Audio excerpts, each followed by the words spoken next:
Hello বন্ধুরা, আশা করি সকলে ভালো আছেন। আজকে ইলিশ মাছের দুটো অসাধারণ টেস্টি রেসিপি নিয়ে এসে হাজির হয়েছি।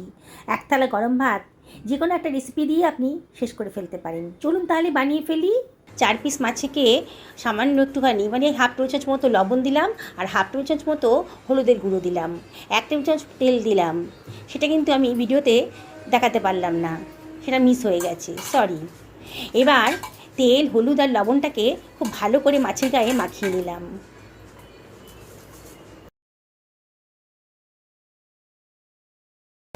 আজ কাঁচা ইলিশের ঝোলটা একদিন খেয়ে দেখবেন, দারুণ সুন্দর। যার সুন্দর গন্ধ বেরোবে না, ইলিশের পুরো টেস্টটাই আপনি পাবেন।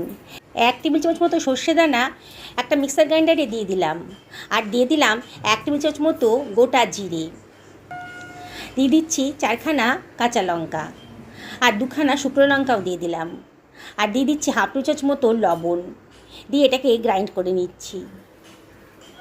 দেখুন, এবার এর মধ্যে জল দিয়ে দিলাম, অল্প একটু জল দিয়ে আবার ওটাকে গ্রাইন্ড করে নেবো, তাহলে খুব মিহিভাবে গ্রাইন্ডটা হয়ে যাবে।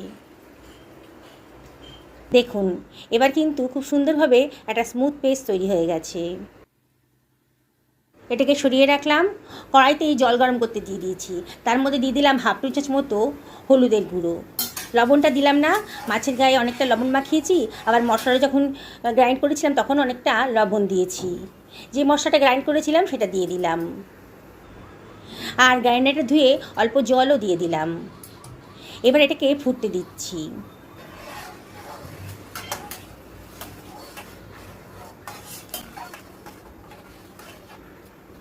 যখন বেশ ফুটে উঠেছে তখন আমি ম্যারিনেট করা ইলিশ মাছের পিসগুলো দিয়ে দিচ্ছি। দেখলেন তো বন্ধুরা, কোনো ঝামেলাই নেই। ইলিশের পুরো টেস্টটা কিন্তু এই ধরনের রান্না করলে আপনি পাবেন। কোনো বেশি মশলা তো পড়লো না, অল্প মশলাতে ইলিশের গন্ধটা কিন্তু দারুণ সুন্দর বেরোতে শুরু করেছে। ঝোলটা ফুটতে দিয়ে আরম্ভ করে দিয়েছে। খুব আলতো হাতে নাড়াচাড়া করে দিতে হবে, কাঁচা ইলিশ তো নালে ভেঙে যাবে। একটা কড়াইতে 2 টেবিল চামচ মতো সর্ষের তেল গরম করে দিলাম। তেলটা যখন গরম হয়ে গেছে তখন এর ভেতর দিয়ে দিচ্ছি হাফ টেবিল চামচ মতো কালো জিরে, আর দিয়ে দিচ্ছি চিড়ে রাখা কতগুলো কাঁচা লঙ্কা। খুব সুন্দর একটা গন্ধ বেরোতে শুরু করেছে। দেখুন, আমার ফ্রাই করা হয়ে গেছে। এবার গ্যাসের ফ্লেমটা অফ করে দিয়ে আমি মাছের কড়াইতে এই সম্বারটা দিয়ে দিচ্ছি, দিয়ে সব কিছু আবারও ভালো করে মিশিয়ে দিতে হবে। দেখুন বন্ধুরা, মিনিট 5-6 মধ্যেই কিন্তু রান্নাটা কমপ্লিট হয়ে যাবে। এবার ঢাকা দিয়ে মিনিট 5 মিডিয়াম ফ্লেমে রান্না করে নেব। ঝোলটা ফুটতে শুরু করেছে। খুব আলতো হাতে আমি একটু নাড়াচাড়া করে দিচ্ছি। লবণটা একটু কম লাগছিল, তাই 1/4 টেবিল চামচ মতো একটু লবণ দিয়ে দিলাম, দিয়ে আরও 30 সেকেন্ড থেকে 40 সেকেন্ড মতো ফুটিয়ে নিলাম। দারুণ সুন্দর একটা গন্ধ বেরোচ্ছে। এটাকে আমি একটা থালার মধ্যে ঢেলে দিচ্ছি। দেখুন বন্ধুরা, কত লাইটভাবে রান্না করলাম, আর দারুণ সুন্দর কিন্তু কালারটা এসছে, আর যা সুন্দর গন্ধ বেরোচ্ছে না, গন্ধ শুকেই কিন্তু পেট ভরে যাবে। কি দারুণ দেখতে লাগছে দেখুন। আমি আপনাদেরকে রিকোয়েস্ট করব, একদিন অবশ্যই এরম করে বানিয়ে খান। এই ইলিশ মাছের লেজা কিন্তু কেউই খেতে চায় না, এত কাঁটা। কিন্তু এই ইলিশ মাছের লেজা দিয়েই যখন এই রেসিপিটা বানাবেন না, তখন কিন্তু খাবার টেবিলে কাড়াকাড়ি পড়ে যাবে। সবাই বলবে, আরও কটা লেজা নিয়ে এসে এইটা বানালে না কেন, একটু কমই পড়ে গেল।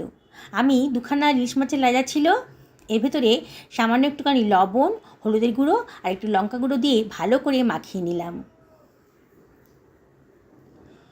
ভালো করে মাছের গায়ে ভালো করে মাখিয়ে নিয়েছি, নিয়ে এটা সরিয়ে রাখছি।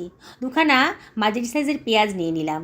পেঁয়াজটাকেও আমি খোসা ছাড়িয়ে লম্বা লম্বা করে কুচি কুচি করে কেটে নিচ্ছি। আমি 2খানা লেজা নিয়েছি, এই জন্য 2খানা পেঁয়াজ নিলাম।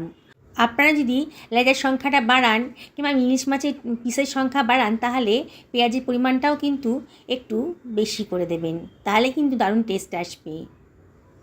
দেখুন বন্ধুরা, এত টেস্টি না যে আমি বলে আপনাদেরকে বোঝাতে পারবো না। যেদিনকে আপনারা বানাবেন সেদিনকে খেয়ে বুঝতে পারবেন যে কতটা টেস্টি। একটা কড়াই গরম করতে দিয়ে দিয়েছি, আর এখানে দিয়ে দিলাম 2 টেবিল চামচ মতো সর্ষের তেল। ইলিশ মাছটা কিন্তু সর্ষের তেলেই বেশি ভালো ভাজা হয়, মানে বেশি টেস্ট আসে আর কি। এবার তেলটা যখন খুব গরম হয়ে গেছে তখন আমি ইলিশ মাছের লেজা দুটোকে দিয়ে দিলাম। এপিট ওপিট ভালো করে ভেজে নেব। মিডিয়াম টু হাইতে রেখেছি, আর অনবরত কিন্তু উল্টে পাল্টে দিচ্ছি। মাছটা কিন্তু একটু কড়া করেই ভাজতে হবে। মাঝে মাঝেই মাছটাকে উল্টে পাল্টে দিচ্ছি আর বেশ ভালো করে ভেজে নিচ্ছি।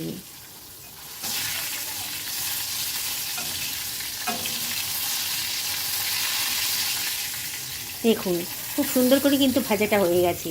এবার তুলে রাখলাম। ওই তেলের ভেতরে দিয়ে দিলাম বেশ খানিকটা শুকনো লঙ্কা। এই ভর্তাটা কিন্তু একটু ঝালঝাল খেতেই ভাল লাগবে। বললাম না, একবার যদি খান না রুচি ফিরে আসবে। মনে হয় বারে বারে এটা খাই। মিডিয়াম টু লোতে রেখে এই লঙ্কাগুলোকে আমি খুব ভালো করে ভেজে নেব, তাহলে কিন্তু বেশ মচমচে হবে লঙ্কাগুলো।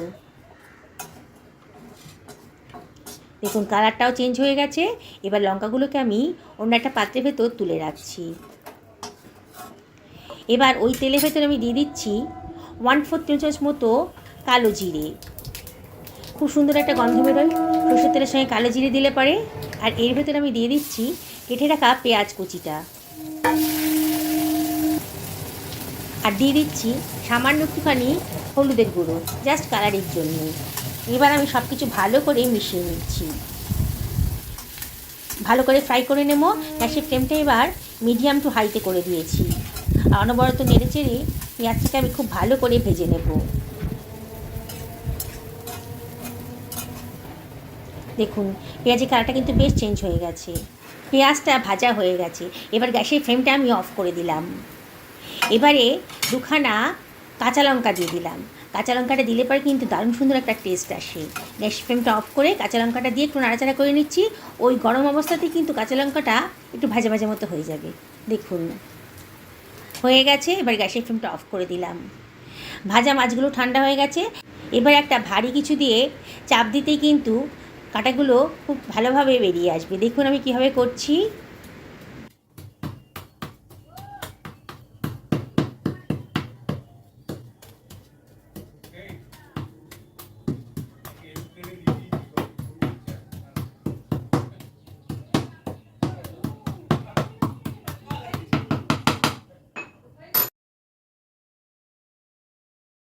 এবার খুব সাধারণভাবে কিন্তু আমি মাছের মোটা কাঁটাটা বার করে নিচ্ছি।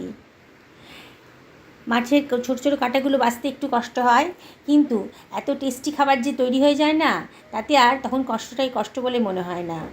দেখুন, একটু সাবধানে ছোটো ছোটো কাঁটাগুলো বেছে ফেলতে হবে।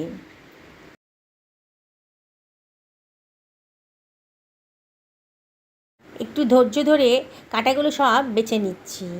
দেখুন, হাত দিয়ে চাপ দিলে কিন্তু হাতে কাছে খচখচ করবে, তখন বুঝবেন যে মধ্যে কাঁটাটা আছে। খুব ছোটো ছোটো কাঁটা।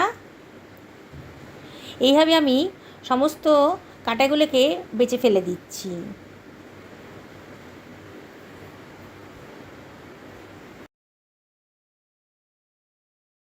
এবারে ভেজে রাখা শুকনো লঙ্কাগুলোকে আমি নিয়ে এলাম, ওই থালার ভেতরে রাখলাম। আর এর ভেতরে দিয়ে দিচ্ছি 1/2 টেবিল চামচ মতো লবণ। একটা লঙ্কা সরিয়ে রাখলাম গার্নিশিংয়ের জন্যে। আর লবণের সাথে শুকনো লঙ্কাটাকে ভালো করে ডলে ডলে মেখে নিচ্ছি। একেবারে মুচমুচে আছে লঙ্কাগুলো, আর লবণ দিয়ে মাখলে পারে খুব সুন্দরভাবে লঙ্কাগুলো ভেঙে যায়। দেখুন, হয়ে গেছে। এইবার আমি ভাজা পেঁয়াজটা তেলসহ আমি কড়াই থেকে নিয়ে এই মাছের ভর্তার মধ্যে দিয়ে দিচ্ছি। আপনারা তো নানানভাবে ভর্তাটা বানিয়ে খান, ইলিশের লেজ ভর্তা। আপনারা কী করে বানিয়ে খান অবশ্যই আমাকে কমেন্ট করে জানবেন। আমরা কিন্তু এইভাবেই খাই। ছোটোবেলায় আমার মা এই লেজাগুলো দিয়ে এইভাবে ভর্তা বানিয়ে আমাদের খাওয়াতেন। এখন আমি এইভাবেই বানাই। দারুণ সুন্দর টেস্ট বন্ধুরা। যারা লেজা খেতে পছন্দ করেন না, বললাম না, তারাই কিন্তু আগে চেয়ে চেয়ে খাবে। রেসিপিটা যদি ভালো লাগে তাহলে লাইক শেয়ার কমেন্ট করতে কিন্তু ভুলবেন না। নতুন বন্ধুদেরকে রিকোয়েস্ট করবো আমার চ্যানেলটা সাবস্ক্রাইব করার জন্যে। পাশে থাকা বেল আইকনটা অবশ্যই ক্লিক করে দেবেন, তাহলে আমার রান্নার নোটিফিকেশানটা আপনারা পেয়ে যাবেন। দেখুন কত সুন্দর দেখতে লাগছে। এটা দিয়ে কিন্তু এক থালা ভাত বন্ধুরা খাওয়া হয়ে যাবে। এত সুন্দর টেস্ট না। আমি আপনাদেরকে রিকোয়েস্ট করব, অবশ্যই একদিন আমার মতন করে এই লেজ ভর্তা বানিয়ে খান। সত্যি বলছি বন্ধুরা, অসাধারণ। এক প্লেট ভাত কিন্তু অনায়াসেই খেয়ে ফেলবেন। আমি তো বলবো বর্ষাকালের স্পেশাল রেসিপি বলতে আমি এটাকেই বলি। একদিন যদি খান না, বারবার এটাই খেতে ইচ্ছে করবে। সকালে ভালো থাকুন এই কামনা করি। নমস্কার।